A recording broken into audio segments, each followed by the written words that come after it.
Hello, and welcome to this edition of Spirit RX Podcast, Ancient Wisdom, Modern Healing. I'm Dr. Hummel. I'm a naturopathic physician here in Ashland, Oregon, and this is Dr. Luke, chiropractic extraordinaire. We love to integrate best practices of modern medicine with ancient remedies and modalities. In this podcast, we'll explore contemporary health and wellness topics with a blend of wisdom, sometimes good humor, sometimes bad humor. A lot of times bad. Yeah, bad humor. And practical tips for the everyday person. If you want to learn more about the stories, our businesses, and how to connect with us on an individual level, please click on the video link below. Awesome. All right. So tell us about All right. Today we're going to talk about psilocybin. Psilocybin, is it menace or medicine? That's a good question. I think we're wrestling with that culturally. Now, we both live in Oregon, so that's probably going to be a tip that we're going to view it more as a medicine. To look at a broader context, I would say that we have a history of grouping different drugs that we use as medicine or non-medicines in different ways. And we will even vilify some things and outlaw them and call them evil. And if we rearrange those categories a little bit, that causes a lot of confusion. If something was on the naughty list and then all of a sudden it's now on the medicine list, we're not sure how we're going to respond to that. Hemp, for example, was widely used in the Americas for many of the early centuries. As a matter of fact, it was mandated that a farmer grow a certain amount of hemp because it was used uh, as a material in a lot of products. Mm-hmm. And later, hemp seemed too much like marijuana, so we decided that we should just outlaw it. And then all of a sudden, now we've had a resurgence in things like hemp and even marijuana. And we're not always sure how we want to handle a thing like hemp. And hemp oil, is that a cure everything? Or is it evil and bad? And so that it can easily fall into those two categories. If we I think back to the frontier days in America, you had the medicine wagon roll out and they would have some elixir that could cure everything. And so we tend to polarize a lot of things related to medicine. And I think our topic for today's psilocybin is exactly in that same boat. Yeah. It can be viewed as a panacea. It can be viewed as a miracle cure. Some people might think it can cure everything. Some people think nothing. But what do you think about that? What do you think about psilocybin? And should we be using that? Should we even be talking about this? I think it's a really good topic to talk about. And I think one of the main reasons that I'm excited to chat about it is trying to shift people's perspective around medicines in general, natural medicines. And I think it's important. There's a lot of examples I can bring from nature where we use the quote of Paracelsus, the father of modern toxicology, where he says the dose is the poison.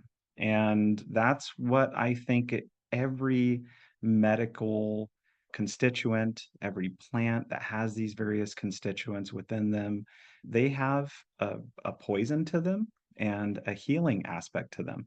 And one of my favorite examples for this is actually from the herb that kind of grows alongside wet, boggy areas. And that herb is what actually killed Socrates, poison hemlock. Mm-hmm. But what's interesting is I was reading an old herbal book Right? about a month or two ago, maybe even a little longer. And they were talking about using hemlock as a medicine, As a as a medicine. pain medicine, as Right. an anodyne. Right. Now, of course, you got to be real careful. Yes, They were using it that way. absolutely. So I think psilocybin, mushrooms that contain psilocybin, and there's many different species. I think there's more than 150 different species now cataloged. Yeah. That they have a purpose and they have a medicinal quality to them. And every one of those separate mushrooms, even though they contain the constituent psilocybin, actually has a medicinal quality that might be unique into itself, Right. outside of just the effects of that one constituent. So Right. I think it's really Yeah. So when we think about the different kingdoms, how we divide things up, we've got the Mm, animal kingdom, we have the plant kingdom, and fungus is in its own kingdom. mm, It's a very large group that's not been explored very much. at least in our modern day. It hasn't been explored by us. Now, I would say for me, growing up in the 60s and 70s, and when someone would say mushrooms, my first thought is, oh, okay, like at a party, and there's going to be this psychedelic experience. Yeah, I don't know if that's a medicine. That was my initial thought as I became a doctor. I'm thinking of it being really abused. Um, Taking mushrooms to have a psychedelic experience, what's the intent? If the intent's just to escape reality for a while and check out, I don't know that's a wise use of it. So, anyway, today I've learned that the dosage is super important. And actually, microdosing is Mhm. much more common than taking a full dosage. So, in microdosing, oftentimes the full psychedelic piece isn't even there. So I absolutely think that psilocybin has a place for us to use in the modern medicine cabinet. Mhm. There are some specific conditions that, at least initially, have been shown to benefit greatly and even better than some of our Western drugs are currently performing. A couple of topics then. What do I mean by that? Depression, anxiety, addictions, and end of life conditions. Those are some areas where psilocybin has been found in research. John Hopkins has done a lot of research on this topic. Many of the studies have links to that institution, and the results have just been amazing. Yeah, you got me thinking on that. So let's talk about psilocybin itself. What exactly is this molecule? Yeah. I believe psilocin, which is broken down very quickly, and psilocybin is a little bit more stable, but it gets converted, I believe, in the body. Right? And what happens is this is a pathway I think is important for our listeners to understand. You know how when you eat a turkey dinner, the whole Right. idea of tryptophan, like Right. eating a bunch of tryptophan, you're going to get real tired. Right. And so that's actually that pathway, tryptophan. It's a basic amino acid that our body utilizes. Tryptophan goes down a pathway to where it produces serotonin Right. because psilocin is so similar to tryptophan and serotonin. I think it's really similar to serotonin. Yes. What it does is we actually methylate it and it Mm, becomes DMT in mm, our body and it mhm. affects that pathway, which ultimately makes us have these hallucinatory kind of experience. And the thing is, I think those two keys are what I would really focus on. One is that it is very similar to serotonin, Mhm. how it looks, and so it affects that particular neurotransmitter in our brain. And then the second thing I would focus on is that DMT aspect, which that's a Right. whole deep topic. Yes, it is. We might have to do a whole separate episode on that. Seriously. So it affects the 5-HT2A serotonin receptor in the brain. So that is a naturally occurring, naturally functioning part of who we are as human beings. It's in us as a species. Yeah, I And think the HT stands for hydroxytryptophan. okay, So that's that that's tryptophan the part pathway. you're talking Yeah. about. Hmm. All right, perfect. Now, on a more of an anecdotal level, in the work that I do, I have had some patients that have combined the work that I'm doing with the microdosing. And let me back up a little bit and say that yes, we're in Oregon, and yes, microdosing of psilocybin is legalized here, but there are definitely some rules and laws around how that's done and who does that. That Mm. requires a certain certification, and there needs to be a lot of clinical supervision on that. But again, anecdotally, I've had some folks come to me that are doing the microdosing through another practitioner, and they're combining it with the body work that's happening in my office. And I've seen some really amazing successes. Here's conceptually the way I would think about psilocybin. Here's my metaphor. If a tree is aging and there's a big storm and it's now lying on Mm. its side, and the tree is, oh my, I'm dying. Oh, this is terrible.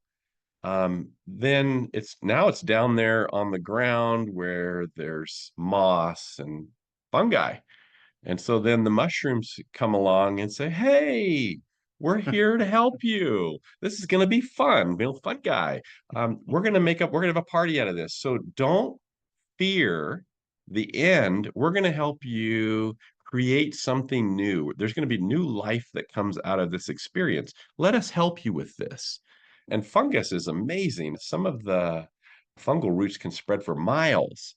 So this is actually a very productive natural part that we would find even in a forest for the recycling and the natural birth and death cycle that plants would undergo. So this is a natural part of the life cycle.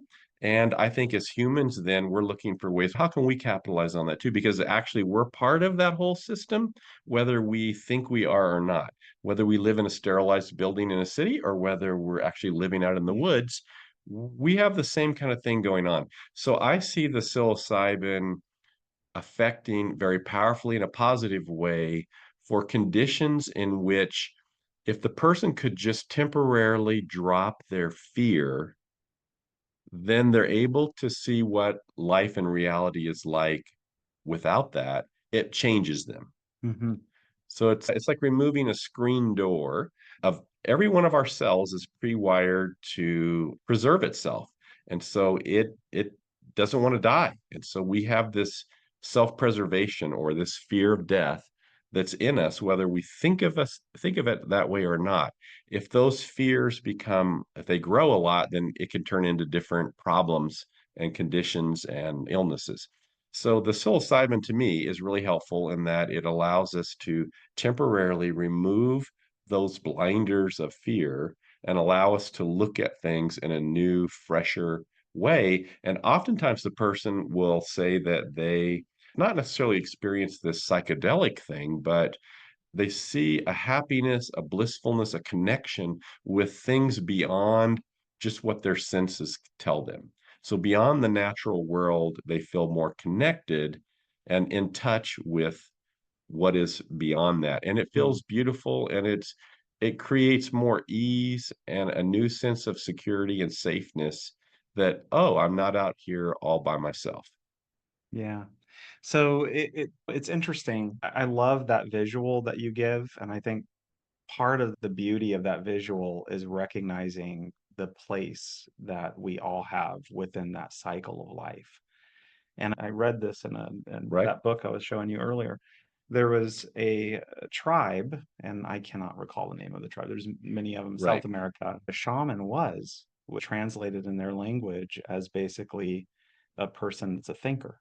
And that's interesting because when people go through an experience of a psychedelic shift, whatever that Right. is, they seem to recognize their connection to life. And in that recognition, that death is a part of that cycle.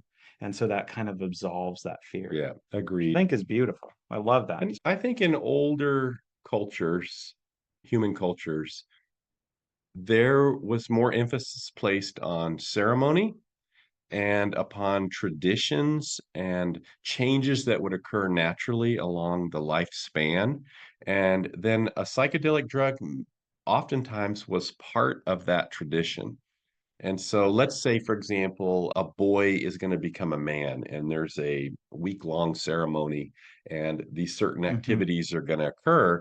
And then there is a use of a psychedelic and there's a vision questing process that happens.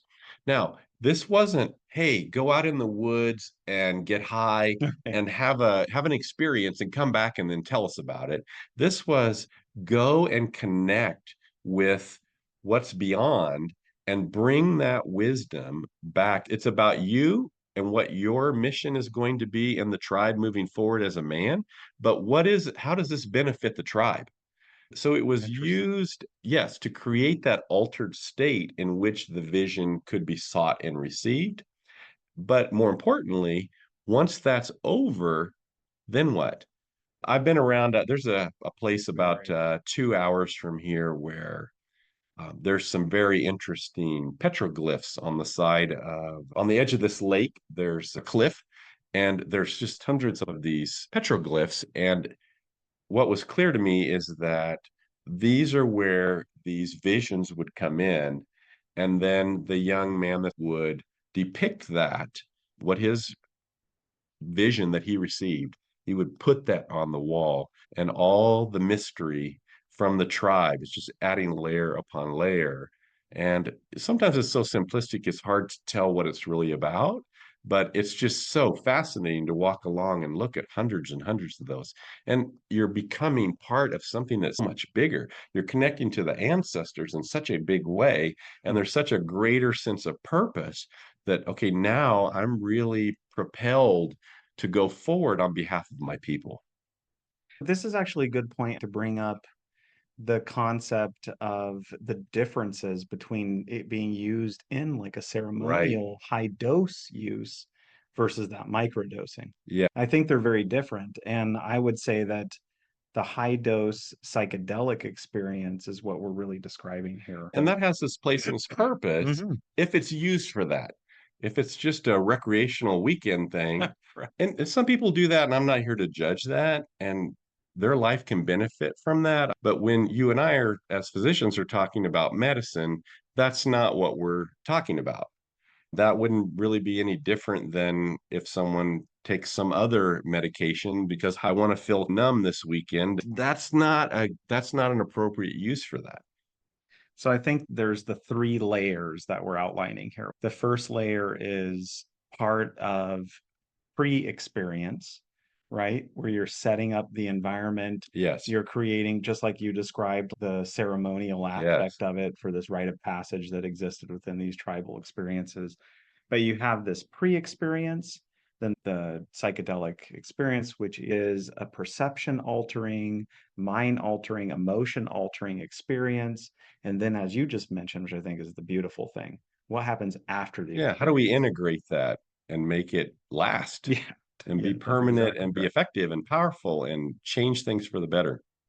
And that's the high dose version. And in my Right. mind, I think of it like I used to describe this to my patients, where you have, let's say you have an addiction, right? Okay. Because you mentioned addiction being one Right. of the treatments that it could be used for. And this addiction keeps you into a pattern, a repeating pattern. And I imagine this, the old records, right, that you would play.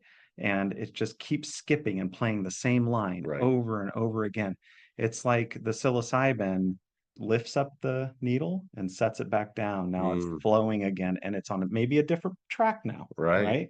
But at least the song's changing. And then you have the low dose. And the low dose, the reason I brought up the serotonin Right. Right. aspect of it is I think that's where the low dose works is you think of it like you're not getting necessarily the psychedelic experience, you're affecting those same like receptors. And there's a lot of antidepressants that work on the serotonin receptors. Like Yes. they call them selective serotonin reuptake inhibitors. Hmm. So serotonin, just as a brief understanding, serotonin is a neurotransmitter that our brain makes to communicate. That's called neurotransmission.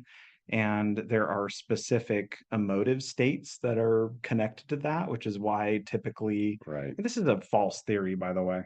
Just gonna put that out there. It's terrible. There's so much research negating this, but I'm just gonna put it out there anyway. Okay. So the idea is if you alter these and you make it so there's more serotonin in those neurosynaptic clefts, you're going to basically make it so that this person is happier and less Mm, depressed. And mm, you can have those changes from the benefit, but I still think there's a big part of the person right. and they have to see the medicine as benefiting them too. So anyway, that's neither here nor there, but that's how I see the microdosing Right. being of benefit in that way. Yeah, I'm agreeing with you. I think anxiety and depression, those are some places, some conditions that show some real promise with the psilocybin. And what I think is going to happen is that states like Oregon and Colorado that have already legalized, they're setting the path. And Hmm. I know in the United States, even now, we're recording this in 2024, we're starting to have this dialogue about, do we want to decriminalize nationally some of these things, or do we just want to leave it up to each state? Once there's momentum, once you get to a certain number, then usually all the states are like, let's just follow suit. But again, I think it's that we're in the process of redefining what is medicine, and do we really have to vilify all these plants? Do we really need to incarcerate people who are doing these things? Is that really the best thing for us as a culture, as a people? That's a big question. The human cost there, especially on the incarceration issue, is just so high. I love it that as a culture, we're at least having debate and discussion and scientific study, and we're delving into this. And like I said, when I'm a transplant to Oregon, and I didn't come here with the idea that, oh, good, all the drugs are available. That's not the case. And I think, especially for us as physicians, then we want to be responsible. But anytime you can add a new tool to your toolbox that is not going to have a lot of side effects and long term adverse reactions, absolutely, why don't we want to use that? And the Right. more we can return to nature, the better off we're going to be. I totally agree with that. 100%. And I think that's a big misconception that we are separate from our environment Yes. because that's the reality of it. Like, we like to separate things out as human beings and put them in our little boxes. And it really makes me sad when we call something an illicit drug and we call something, oh, that's a drug, that's bad. But in reality, like anything that we put into our body, even food, is acting through different pathways, biochemical pathways, and ultimately is a drug to Yes. us. And so I just have a hard time with the concept of basically just saying this is a terrible thing, like it has no place. I think everything has its place, and if properly applied with wisdom that's been passed on through generations of cultural traditions, it Right. was a spiritual guide, whether it was Hmm. a transitional guide, whatever it was, these medicines have a beauty and a place in Right. the lives of us even today in our modern Yes. society. I totally So agree, 100%. What are some helpful recommendations that we might give to someone if that topic comes up? Psilocybin, is it good? Is it bad? What would you say to a potential patient, for example? that's a great question. I think the first thing I would respond to that as a physician is the same thing I talk to a lot of my patients about, which is seek out advice. Seek out advice. Look up the medicine, learn about it, learn how it can affect people and the different pathways it affects. Right. Dive into understanding that medicine. Does it feel right to you? Are you resonating with this as something that you want to experience? And is it something that's going to help you at this point in your life? Or is it something that could hinder you in some way? And I think that's important to dive into and recognize that there's risks and benefits with any therapy that you use, even in the natural world. And so that's where I would focus most is look for guidance, not just from physicians, but look for your own guidance, look online, read different sites, read Right. papers, learn, grow in it. And then if you do experience it, do so slow and low. That's Slow and the low. rules are Okay. slow and low. Anything you try, do the lowest Right. dosage and do so very slowly. Think about what you're doing. You don't need to, if you drink alcohol, for example, Right. the worst thing you can do is drink a fifth of tequila all at once, First right? time out the gate. Yeah, that's what I'm saying. Yeah, exactly. It's a terrible experience. I've been there as a teenager. That was a terrible experience in Yes. my life. So the point being is that there is risk when you do something too fast, and there's risk when the dosage is too high. And so low and slow is where I always tell people to Yeah. start. If you have Yeah. something that you're not sure if you're allergic to, you can test it on your Right. skin. Right. You can then take it internally. Just go slow. Right. Decide if it's right for you. And that Well, includes I us. like to say that your body is your best doctor. Hmm. So I'm not your best doctor. You are your best doctor. Now, yes, seek expert advice, but trust yourself a lot and take responsibility for it. And don't just say, that's my doctor and that's what my doctor said to do. That's surrendering your authority. So that's some people, a lot of people do that. And sometimes doctors like it when people do that. But on a bigger scale, no, we like it if patients are being educated and taking responsibility for their own health. Right. So the first thing is take responsibility for your own health and ask questions. So do your research. We all have the internet available.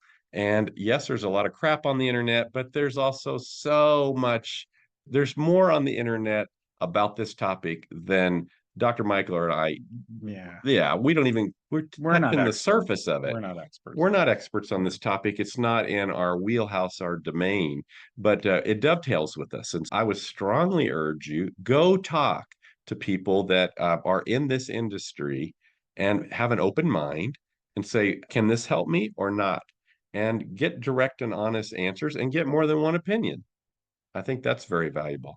And I would say just have some openness. If, let's say, a person has a lot of anxiety and they're getting tired of the medications that they've been on and they're feeling some side effects from that, and one of my friends said to go try this, be open to go have a conversation and seek out some expert advice.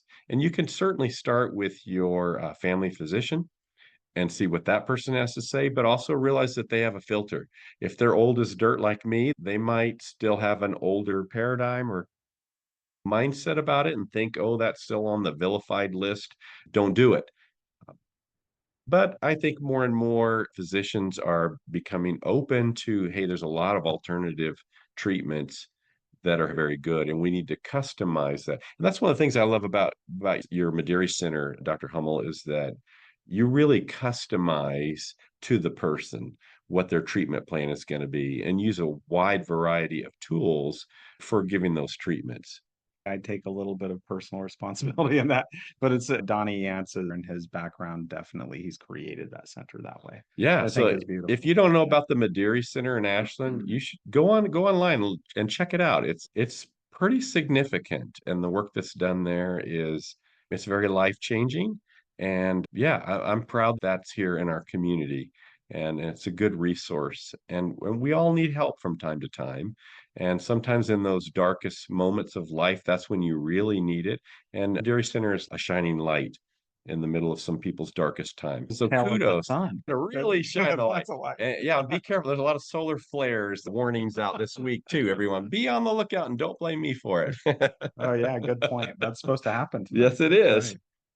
We appreciate you joining us today. Is there anything else you want to add? I don't think so. Like I said, we're limited in this topic, but we see the benefits of it and the value of it. And I'm just looking forward to where the research is going to take us Me and too. where it's going to go. And I would just tell everyone, be open-minded to it, and like everything else, trust yourself as your best doctor. And yeah, take it from there. Yeah. All right. Take care. Bye-bye.